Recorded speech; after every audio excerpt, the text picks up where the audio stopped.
Genesis chapter 3. Now the serpent was more crafty than any of the wild animals the Lord God had made. He said to the woman, "Did God really say you must not eat from any tree in the garden?" The woman said to the serpent, "We may eat fruit from the trees in the garden, but God did say you must not eat from the tree that is in the middle of the garden, and you must not touch it, or you will die." "You will certainly not die," the serpent said to the woman. "For God knows that when you eat from it, your eyes will be opened, and you will be like God, knowing good and evil." When the woman saw that the fruit of the tree was good for food and pleasing to the eye, and also desirable for gaining wisdom, she took some and ate it. She also gave some to her husband, who was with her, and he ate it. Then the eyes of both of them were opened, and they realized they were naked.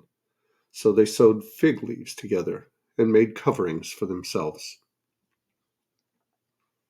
Then the man and his wife heard the sound of the Lord God as he was walking in the garden in the cool of the day. They hid from the Lord God among the trees of the garden.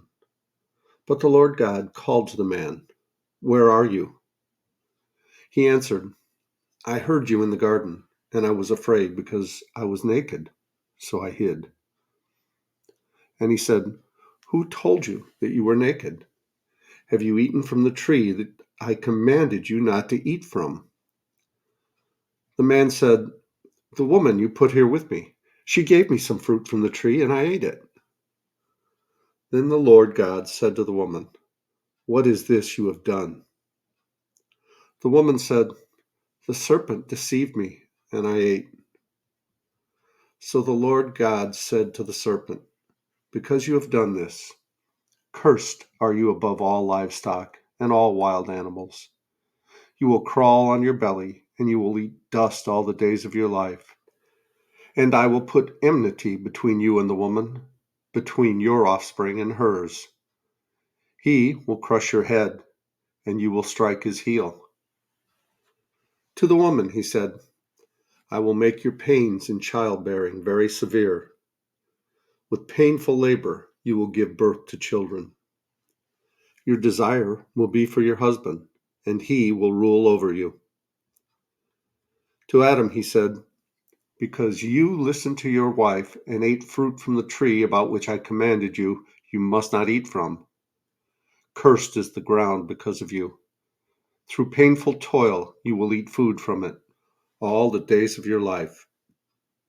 It will produce thorns and thistles for you, and you will eat the plants of the field.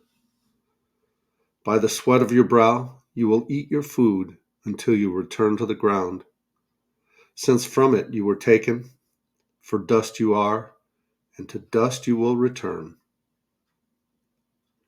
Adam named his wife Eve because she would become the mother of all living. The Lord God made garments of skin for Adam and his wife and clothed them. And the Lord God said, "The man has now become like one of us, knowing good and evil. He must not be allowed to reach out his hand and also take from the tree of life and eat and live forever." So the Lord God banished him from the Garden of Eden to work the ground from which he had been taken.